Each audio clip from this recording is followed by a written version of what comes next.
안녕하세요. 오늘도 좋은 하루 보내고 계시죠? 혹시 이런 말 들어보셨나요? 70세 넘으면 다 똑같아. 정말 그럴까요? 제가 지난 10년간 만난 수백 명의 어르신들을 보면서 놀라운 사실을 발견했습니다. 똑같은 75세인데도 어떤 분은 젊은이보다 더 당당하고 활기차게 사시고 어떤 분은 이미 60대부터 의기소침하게 지내시더라고요. 그 차이가 뭘까요? 돈의 차이? 건강의 차이? 자식들의 차이? 아니었습니다. 바로 선택의 차이였습니다. 매일매일 하는 작은 선택들이 쌓여서 완전히 다른 인생을 만들어내고 있었던 거죠. 오늘은 70세 이후에도 당당하게 살아가는 분들이 공통적으로 하고 계신 5가지 특별한 선택에 대해 이야기해 보려 합니다. 정말 놀라운 건 이 5가지는 지금 당장 오늘부터라도 시작할 수 있다는 겁니다. 나이는 숫자일 뿐이라는 말 이제 진짜 의미를 알게 되실 거예요. 그럼 첫 번째 선택부터 함께 살펴볼까요? 첫 번째 선택은 바로 스스로에게 투자하는 걸 멈추지 않는 것입니다. 76세 김영희 할머니 이야기를 해드릴게요. 이분은 65세에 남편을 떠나보내시고 혼자 살게 되셨어요. 처음엔 정말 막막했다고 하시더라고요. 그런데 이분이 하신 선택이 특별했습니다. 슬픔에만 머물러 있지 않고 평생 해보고 싶었던 서예를 배우기 시작하신 거예요. 내 나이에 뭔 서예야라는 주변의 만류도 있었지만 언제 해보겠어요? 지금이 아니면이라며 용기를 내셨답니다. 그리고 지금은 어떨까요? 동네 서예 모임의 회장을 맡고 계시고 작품 전시회도 열고 계세요. 더 놀라운 건 서예를 통해 새로운 친구들도 만나시고 매일매일이 즐겁다고 하시더라고요. 혹시 여러분도 이런 생각하고 계시진 않나요? 나이 들어서 뭔 공부야, 이제 와서 새로운 걸 배워서 뭐해. 그런데 말이에요, 뇌과학자들이 밝혀낸 놀라운 사실이 있습니다. 뇌는 나이와 상관없이 새로운 것을 학습할 수 있다는 거예요. 오히려 새로운 도전이 뇌를 젊게 유지시켜 준다고 합니다. 당당한 어르신들의 공통점이 뭔지 아세요? 끊임없이 배우고 성장하려는 마음가짐입니다. 70세에 컴퓨터를 배우시는 분, 75세에 영어 회화를 시작하시는 분, 80세에 그림을 그리기 시작하시는 분. 이런 분들을 보면 눈빛부터가 다르더라고요.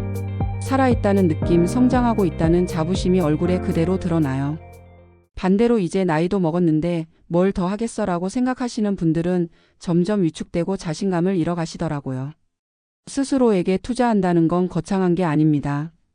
새로운 취미 하나 시작해보기, 책 한 권 읽어보기, 온라인 강의 하나 들어보기, 새로운 장소 가보기. 이런 작은 도전들이 쌓여서 완전히 다른 노년을 만들어냅니다. 나이는 멈출 수 없지만 성장은 멈출 필요가 없다는 말 꼭 기억해 주세요. 그런데 여러분 스스로에게 투자하는 것만으로는 부족합니다. 당당한 어르신들에게는 더 중요한 비밀이 있어요. 바로 두 번째 선택입니다. 두 번째 선택은 자신만의 경계를 명확히 정하고 지키는 것입니다. 82세 박정수 할아버지의 이야기를 들어보세요. 이분은 젊을 때부터 착하고 순한 성격으로 유명하셨어요. 누가 부탁하면 거절을 못하시고 항상 다른 사람 일을 먼저 챙기셨죠. 그런데 75세가 되시면서 문제가 생겼습니다. 자식들은 당연하게 이것저것 부탁하고 친구들은 자신의 고민거리를 털어놓기만 하고 이웃들은 온갖 자비를 맡기더라는 거예요. 어느 날 몸이 아파서 누워있는데도 사람들은 계속 찾아와서 무언가를 요구했답니다. 그때 깨달으셨대요. 아, 내가 너무 쉬운 사람이 되어버렸구나. 심리학에서 말하는 착한 사람 증후군이었던 거죠. 그래서 박정수 할아버지가 하신 선택이 뭐였을까요? 경계를 정하셨습니다. 오후 6시 이후에는 전화 받지 않기, 본인이 아픈 날에는 누구도 만나지 않기, 무리한 부탁에는 정중하게 거절하기, 자신의 시간표를 먼저 지키기. 처음엔 주변에서 할아버지가 왜 그래라는 소리도 들었답니다. 하지만 지금은 어떨까요? 오히려 사람들이 더 존중해드리고 진짜 중요한 일에만 연락을 드리더라는 거예요. 노라고 말할 줄 아는 사람이 진짜 예스를 할 수 있다. 이건 정말 중요한 인생 원칙입니다. 특히 중장년이 되면서 더욱 중요해져요. 체력도 예전 같지 않고 시간도 한정되어 있는데 모든 사람의 요구를 다 들어줄 순 없잖아요. 당당한 어르신들은 시간 경계, 감정 경계, 물리적 경계, 관계 경계를 명확히 정하고 지키세요. 이렇게 경계를 정하고 나면 놀라운 일이 생깁니다. 오히려 더 진심 어린 관계들이 남게 되고 내 시간과 에너지를 정말 중요한 곳에 쓸 수 있게 돼요. 경계가 있는 사람이 진짜 자유로운 사람입니다. 그럼 이제 세 번째 선택을 말씀드릴게요. 이건 정말 중요한데 당당한 어르신들은 자신의 몸과 대화할 줄 안다는 것입니다. 여러분 혹시 이런 경험 있으시죠?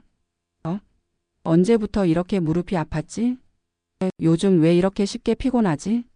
우리 몸은 사실 매일매일 신호를 보내고 있어요. 그런데 대부분 무시하고 지나가시죠. 68세 최은자 할머니는 달랐습니다. 이분은 매일 아침 일어나자마자 자신의 몸 상태를 체크하는 습관이 있으세요. 오늘 어깨는 어떤가? 무릎은 괜찮나? 소화는 잘 되나? 이렇게 체크하면서 그날 활동량을 조절하신답니다. 몸이 피곤하다고 신호를 보내면 무리하지 않고 컨디션이 좋으면 조금 더 활동적으로 보내시죠. 그 결과가 어떨까요? 같은 또래 분들보다 훨씬 건강하게 지내고 계세요. 병원도 거의 안 가시고 약도 최소한만 드신답니다. 최은자 할머니는 이렇게 말씀하셨어요. 몸이 아프다고 말하는데 계속 무시하면 나중엔 비명을 지르게 돼요. 그때는 이미 늦어버린 거죠. 정말 맞는 말씀입니다. 당당한 어르신들은 몸의 작은 신호도 놓치지 않으세요. 그래서 큰 병으로 발전하기 전에 미리미리 대처하시는 거예요. 우리 몸은 우리가 생각하는 것보다 훨씬 현명합니다. 그 지혜로운 몸의 목소리에 귀 기울이는 것, 그게 건강한 노년의 첫 번째 비밀이에요. 아침에 일어나자마자 5분간 몸의 감각을 느껴보세요. 어디가 아픈지, 어디가 뻣뻣한지 확인하고 식사 후 소화 상태도 관찰해 보시고 운동 후 몸의 반응도 살펴보세요. 이런 작은 관심이 큰 건강을 지켜줍니다. 자, 그런데 여기서 끝이 아닙니다. 네 번째 선택이 있는데 이게 정말 핵심이에요.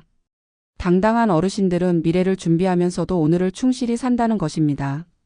많은 분들이 노후 준비라고 하면 돈 이야기만 하세요. 물론 경제적 준비도 중요하죠. 하지만 진짜 중요한 건 오늘의 행복입니다. 73세 이문수 할아버지 이야기를 들어보세요. 이분은 젊을 때부터 노후 준비에 매진하셨어요. 보험도 든든히 들고 적금도 꼬박꼬박 넣고 투자도 열심히 하셨죠. 그런데 65세가 되어서야 깨달으셨답니다. 아, 나는 미래만 보고 살았구나. 정작 지금 이 순간은 놓치고 살았구나. 그래서 하신 선택이 뭐였을까요? 오늘 행복 리스트를 만드셨어요. 매일 아침 오늘 하루 동안 작은 행복을 찾아보기로 하신 거예요. 맛있는 커피 한 잔 마시기, 좋아하는 음악 듣기, 산책하면서 꽃 구경하기, 가족에게 안부 전화하기, 좋은 책 한 페이지 읽기. 별것 아닌 것 같죠? 그런데 이렇게 하루하루 작은 행복을 쌓아가시니까 인생에 대한 만족도가 완전히 달라지셨대요. 미래를 위해 현재를 희생하는 삶은 진짜 삶이 아니에요 라고 이문수 할아버지가 말씀하시더라고요. 여러분 혹시 이런 적 없으세요? 언젠가 여행 가야지 하면서 몇 년째 미루고 계신 거? 나중에 시간 나면 해야지 하면서 손도 못 대고 있는 거? 당당한 어르신들은 언젠가를 오늘로 바꾸는 능력이 있어요. 물론 무작정 충동적으로 행동하라는 게 아닙니다. 계획은 세우되 완벽한 때를 기다리지 않는다는 거죠. 완벽한 때는 없습니다. 지금이 가장 좋은 때예요. 그리고 이제 마지막 다섯 번째 선택을 말씀드릴게요. 이게 가장 중요한 선택입니다. 당당한 어르신들은 자신만의 인생 철학을 가지고 계신다는 것입니다. 80세 정미경 할머니를 소개해 드릴게요. 이분의 인생 철학은 단순합니다. 매일 누군가에게 도움이 되는 일 하나씩 하기. 거창한 게 아니에요. 아파트 엘리베이터에서 만나는 이웃에게 인사하기, 동네 길고양이에게 밥 주기, 마트에서 무거운 짐 든 사람 도와주기, 젊은 엄마들에게 육아 조언해 주기. 이렇게 작은 일들을 하루에 하나씩 하시는 거예요. 그 결과가 어떨까요? 이분 주변에는 항상 사람들이 있어요. 고민이 있으면 찾아오고 기쁜 일이 있어도 나누러 와요. 필요한 사람이 되는 것, 그게 당당함의 비밀이에요 라고 정미경 할머니가 말씀하시더라고요. 반대로 어떤 분들은 나이가 들수록 점점 움츠러드세요. 이제 나는 쓸모없는 사람이야. 아무도 나를 필요로 하지 않아. 이런 생각에 빠지시는 거죠. 하지만 정미경 할머니 같은 분들은 달라요. 나이가 들수록 오히려 더 필요한 사람이 되어 가시거든요. 여러분도 한번 생각해 보세요. 내가 지금까지 살아오면서 쌓은 경험과 지혜가 얼마나 많은가요? 그 모든 것들이 누군가에게는 정말 소중한 도움이 될 수 있어요. 내가 잘할 수 있는 게 뭔지 찾아보시고 작은 기여부터 시작해 보세요. 거창한 봉사활동보다는 일상의 작은 도움, 매일 할 수 있는 지속 가능한 수준으로 말이에요. 받는 것보다 주는 것에 집중하다 보면 주는 기쁨이 받는 기쁨보다 크다는 것을 경험하게 되실 거예요. 나이 드는 게 두려운 게 아니라 쓸모 없어지는 게 두려운 거예요. 하지만 당당한 어르신들은 절대 쓸모 없어지지 않아요. 오히려 나이가 들수록 더 깊이 있는 도움을 줄 수 있게 되거든요. 지금까지 70세 이후에도 당당하게 살아가는 분들의 5가지 선택을 살펴봤습니다. 스스로에게 투자하기, 경계를 정하고 지키기, 몸의 신호에 귀 기울이기, 미래를 설계하되, 현재를 놓치지 않기, 자신만의 철학 만들기. 그런데 여러분, 진짜 중요한 질문을 드릴게요. 나이 드는 게 정말 슬픈 일일까요? 당당한 어르신들을 만나보면 그렇지 않다는 걸 알 수 있어요. 오히려 나이가 들수록 더 자유로워지고 더 지혜로워지고 더 당당해지세요. 왜일까요? 젊을 때는 남의 시선을 신경 쓰느라 바빴는데 나이가 들면서 진짜 자신을 찾게 되거든요. 젊을 때는 성공해야 한다는 압박이 있었는데 이제는 행복하게 살면 된다는 걸 깨닫게 되고요. 젊을 때는 많은 걸 가져야 한다고 생각했는데 이제는 정말 소중한 것만 있으면 된다는 걸 알게 되죠. 이게 바로 나이 드는 것의 진짜 의미입니다. 나이 드는 건 잃어가는 게 아니라 찾아가는 과정이에요. 그럼 오늘부터 어떻게 시작하면 될까요? 1주차에는 자기 관찰하기. 매일 아침 5분간 몸과 마음 상태를 체크하고 하루 동안 내가 하는 선택들을 의식적으로 관찰해 보세요. 2주차에는 작은 투자 시작하기. 관심 있던 분야 관련 정보를 찾아보시고 온라인 강의 하나 신청해 보세요. 3주차에는 경계 설정 연습하기. 무리한 요청에 생각해보고 답드릴게요라고 말하는 연습을 하시고 내 시간표를 만들어서 지켜보세요. 4주차에는 현재 즐기기 연습하기. 매일 작은 행복을 하나씩 찾아보시고 미래 걱정보다는 오늘 할 수 있는 일에 집중해 보세요. 한 달만 이렇게 해보세요. 분명히 변화를 느끼실 수 있을 거예요. 여러분, 마지막으로 꼭 전하고 싶은 말이 있습니다. 나이 드는 것을 두려워하지 마세요. 나이 들수록 더 멋있어지는 사람들이 정말 많아요. 그 비밀은 바로 선택에 있습니다. 매 순간순간 어떤 선택을 하느냐에 따라 똑같은 70세, 80세라도 완전히 다른 삶이 펼쳐져요. 피해자로 살 것인가, 주인공으로 살 것인가, 움츠러들며 살 것인가, 당당하게 살 것인가, 과거에 매여 살 것인가, 현재를 즐기며 살 것인가. 이 모든 건 여러분의 선택입니다. 지금 이 순간도 여러분에게는 선택의 기회예요. 이 영상을 듣고 그냥 그렇구나 하고 넘어갈 것인지 아니면 오늘부터 하나씩 시작해보자 할 것인지. 그 선택이 여러분의 앞으로 남은 인생을 완전히 바꿔놓을 수 있습니다. 당당한 어르신들이 되시길 진심으로 바랍니다. 여러분의 노년이 젊었을 때보다 더 빛나고 더 의미 있고 더 행복하길 바라요. 나이는 단지 숫자일 뿐입니다. 진짜 중요한 건 어떤 마음으로 그 나이를 살아가느냐예요. 오늘부터 당당한 선택들을 하나씩 시작해보세요. 1년 후, 5년 후 여러분 자신이 얼마나 달라져 있을지 정말 기대됩니다. 구독과 좋아요 그리고 댓글로 여러분의 다짐도 들려주세요.